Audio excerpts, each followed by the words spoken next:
주께로 나오라. 영원하신 주께 나오라.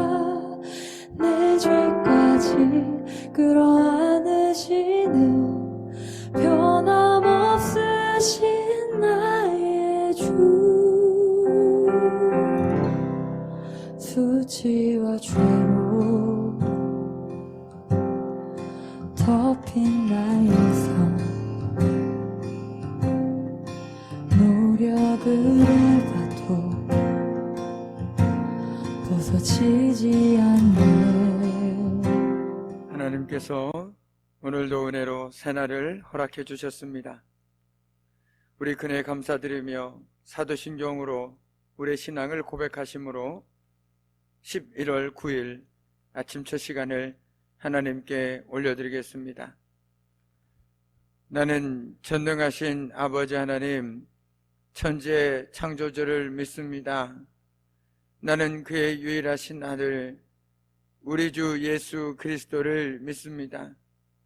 그는 성령으로 잉태되어 동정녀 마리아에게서 나시고 본디오 빌라도에게 고난을 받아 십자가에 못 박혀 죽으시고 장사된 지 사흘 만에 죽은 자 가운데서 다시 살아나셨으며 하늘에 오르시어 전능하신 아버지 하나님 우편에 앉아 계시다가 거기로부터 살아있는 자와 죽은 자를 심판하러 오십니다. 나는 성령을 믿으며 거룩한 공교회와 성도의 교제와 죄를 용서받는 것과 몸의 부활과 영생을 믿습니다. 아멘. 오늘 새벽에 하나님께서 우리에게 주신 말씀은 사무엘상 17장 12절부터 19절까지의 말씀입니다. 사무엘상 17장 12절부터 19절까지의 말씀입니다.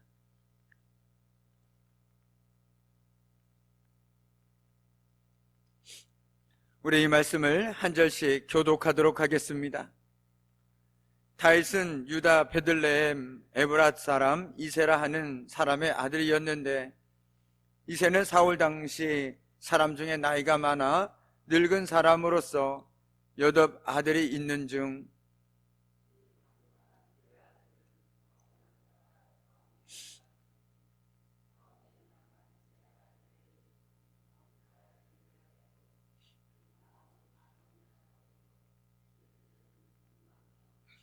다윗은 막내라.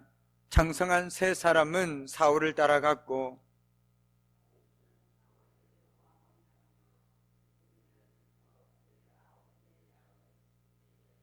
그 블레셋 사람이 40일을 조속으로 나와서 몸을 나타내었더라.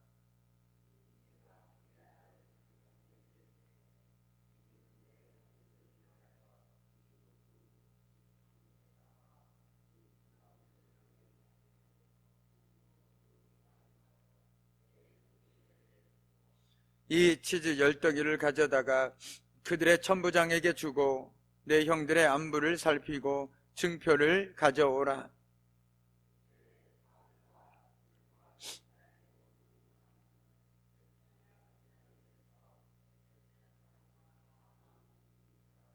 아멘. 참으로 고마우신 아버지 하나님, 오늘 하나님께서 저희들을 복되고 복된 말씀과 기도의 자리로 인도하여 주셨습니다. 하나님께서 저희들을 깨워주시고 인도하여 주셨사오니 오늘도 말씀의 은혜를 더하여 주시고 또한 저희들의 간절한 기도 가운데 응답하여 주심으로 오늘도 우리 삶 가운데 여전히 함께 하시고 살아계셔서 역사하시는 그 하나님의 은혜를 맛보며 살아가는 저희들의 복된 믿음의 삶이 되어질 수 있도록 하나님께서 은혜 내려 주옵소서. 모든 것 주님께 감사드리오며 예수님의 이름으로 간절히 기도드립니다. 아멘. 오늘 우리가 읽은 12절 말씀은 다윗은 이라는 말로 시작하고 있습니다. 이것은 이제 오늘 말씀 이후에 전개되는 이야기의 주인공이 바로 다윗임을 말해주고 있는 것이죠. 앞선 말씀에서 주인공은 발로 블레셋 사람 골리앗이었습니다. 실제 모든 사건을 골리앗이 주도하고 있었습니다. 그런데 이제 다윗은 이라는 말로 시작하는 오늘 말씀 이하의 내용에서는 모든 것을 다윗이 주도해 가고 있음을 우리는 말씀을 통해서 엿볼 수 있습니다. 오늘 말씀을 가만히 보니 다윗이 어떻게 전장에 나가게 됐는지를 보여주고 있습니다. 다윗은 이새의 아들, 그 가운데서도 막내 아들이었습니다. 지금이야 막내 아들 하면 사랑을 많이 받는 아들로 생각되겠지만 그 당시 막내 아들이라는 것은 가장 연약하고 부족함으로 생각되어진 때였다라는 것입니다. 그중 장성한 아들 셋, 오늘 성경 말씀에 보니 엘리압과 아비나답과 삼마는 사울을 따라서 전쟁에 나가 있었습니다. 한마디로 전쟁터에 있었습니다. 그리고 다윗은 막내 아들로서 양을 치고 있었다라고 말씀하고 있습니다. 그러던 어느 날 아버지 이새가 그래도 사랑하는 아들들이 어떻게 전장에서 생활하고 있는지 너무나도 궁금했습니다. 그래서 다윗에게 한 가지 심부름을 시켰습니다. 이새는 다윗에게 볶은 곡식과 떡을 형들에게 전해주라고 말했습니다. 또 치즈 10덩이를 형들의 천부장에게 가져다 주면서 형들의 안부를 확인하고 증표를 가져오라고 말하였습니다. 다윗은 그렇게 아버지의 말씀을 따라서 엘라 골짜기로 가게 되었습니다.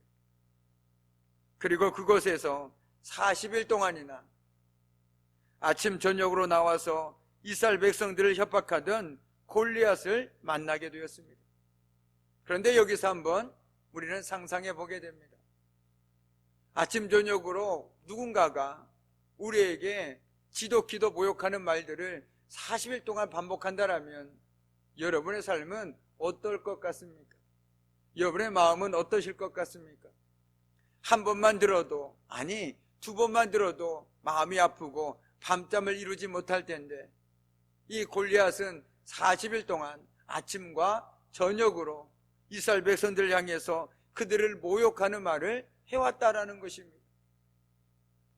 그 40일 동안의 이스라엘 백성들은 골리앗의 그 말을 들으면서 주눅이 들 수밖에 없었고 두려워할 수밖에 없었고 절망감에 사로잡힐 수밖에 없었습니다. 또한 더불어서 치욕감에 몸을 떨 수밖에 없다라는 것이죠. 저 이방 장수가 하나님을 모욕하는구나. 그런데 우리는 아무것도 할 수 없구나. 참으로 비참하다라는 것이 어찌 보면 이스라엘 백성들의 삶의 모습이었다라는 것입니다. 그런데 참으로 안타까운 것은 이 짧은 구절 안에 이스라엘 백성들이 골리앗이 40일 동안 아침 저녁으로 나와서 이스라엘 백성들을 협박했을 때 그 누구도 주님 앞에 무릎 꿇고 주님의 도우심을 구했다라는 흔적을 찾아볼 수 없음이 안타까울 따름이라는 것입니다. 제가 요즘 말씀을 묵상하면서 하나님께 주신 은혜가 바로 사람을 두려워하는 것이 아니라 하나님을 두려워해야 된다라는 사실입니다. 물론 눈앞에 보이는 사람 두렵지요. 그 사람이 내 인생을 좌지우지하는 것처럼 느껴지기도 하고 보이기도 하지요. 그러나 그런 것처럼 보일 뿐입니다. 사람이 우리에게 영향을 미칠 수 있는 것은 분명한 한계가 있다라는 것입니다. 하나님께서 정하신 선을 넘어올 수는 없다라는 것입니다. 특별히 우리가 하나님의 일을 할 때는 말이죠. 그리고 성경에서 보면 많은 사람들이 하나님을 떠난 이유가 어디에 있습니까? 하나님을 두려워해서입니까?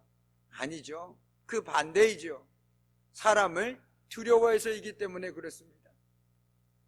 오늘 이스라엘 백성들 역시 그들이 골리앗을 두려워하지 않았다라면, 오히려 하나님을 두려워했다라면 골리앗이 40일 동안이나 아침 저녁으로 이스라엘 백성들을 향해서 모욕적인 말들을 내뱉을 수가 있었겠습니까?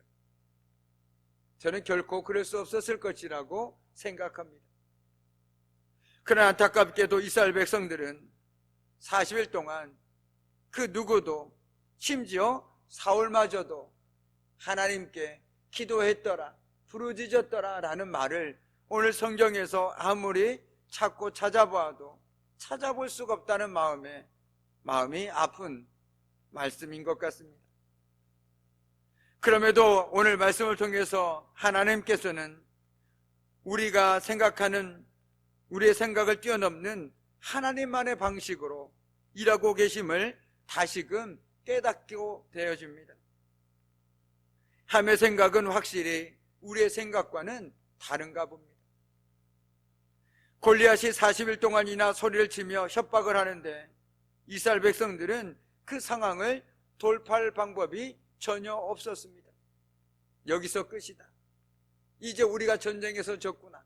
이것이 이스라엘들의 생각이었다면 하나님의 생각은 전혀 달랐다라는 것이죠.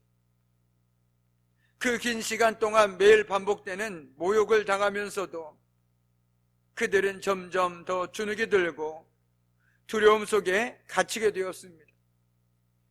사람의 힘과 지혜로는 풀어갈 수 없는 이런 상황 속에서 하나님께서는 그들이 전혀 생각하지 못했던 곳에서 일을 시작하고 계셨습니다. 아직 어려서 전쟁에 나가지 못했던 작은 소년 목동이 바로 하나님의 방법이었습니다. 오늘 12절 말씀 하반절에 보면 나이가 많아 늙은 사람으로서 여덟 아들이라고 말하고 있습니다. 한마디로 늙은 아버지의, 그것도 막내 아들, 보잘것없는 막내 아들을 통해서 하나님께서는 지금 하나님의 일을 시작하고 계시다라는 것입니다. 하나님의 일은 이처럼 우리의 생각과 예상을 뛰어넘습니다. 하나님, 우리가 미처 생각하지 못한 놀라운 계획으로 우리의 인생을 역전시키고 계시다라는 것이죠. 이것이 우리가 어떤 상황에서든지 하나님을 신뢰할 수 있는 이유이기도 하다라는 것입니다. 내가 지금 비록 깨닫지 못할 뿐 하나님께서는 지금도 우리 삶 가운데 일하고 계신다. 내가 지금 알지 못할 뿐이지 하나님께서는 지금도 여전히 나를 붙들어주고 계시고 우리의 기도 가운데 응답해주고 계신다. 이 믿음과 소망이 있을 때 우리는 눈에 보이는 것들, 귀에 들리는 것들에 잠시나마 낙심하고 좌절할 수는 있지만 그럼에도 다시 일어서서 주님께 부르짖을 수 있다는 것입니다. 주님께서 지금도 일하고 계심을 믿습니다. 주님께서 지금도 여전히 우리 삶 가운데 내 방법이 아니라 하나님의 방법대로 하나님의 때에 역사하고 계심을 믿습니다라는 이 믿음의 고백이 저와 여러분의 삶에 울려 퍼질 때 우리는 결코 조급해하지 않을 것입니다. 왜냐하면 하나님의 일은 하나님께서 하시기 때문입니다. 다만 우리는 하나님께 쓰임받는 도구일 뿐이라는 것이죠. 내가 하는 것이 아닙니다. 하나님께서 하시는 것입니다. 그런데 언제 하나님께서 하십니까?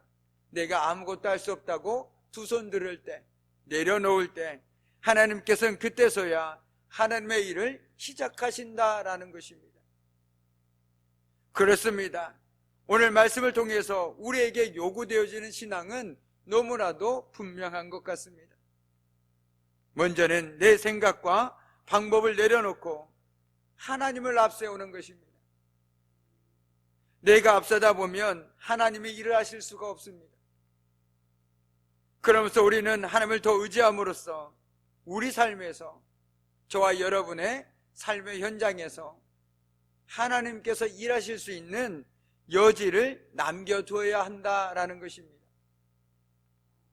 바라기는 우리가 하나님께 지금보다 더 맡기고 그리고 더 의지하고 내 생각과 방법을 내려놓음으로써 내가 이끌어가고 내가 주도해가는 것이 아니라 하나님께서 내 삶을 이끌어 가시고 내 모든 환경과 여건을 주도해 가시는 그런 복된 삶을 사는 저와 여러분의 은혜가 넘치는 삶이 되기를 오늘 이 새벽에 주님의 이름으로 간절히 축복합니다. 아멘. 하늘에 계신 우리 아버지의 이름을 거룩하게 하시며 아버지의 나라가 오게 하시며 아버지의 뜻이 하늘에서와 같이 땅에서도 이루어지게 하소서. 오늘 우리에게 일용할 양식을 주시고 우리가 우리에게 잘못한 사람을 용서하여 준 것 같이 우리의 죄를 용서하여 주시고 우리를 시험에 빠지지 않게 하시고 악에서 구하소서. 나라와 권능과 영광이 영원히 아버지의 것입니다. 아멘. 오늘 이 새벽에도 오늘 말씀을 생각하시면서 하나님 앞에 전심으로 기도하며 나가도록 하시겠습니다. 모였네 함께 주를 찬양하며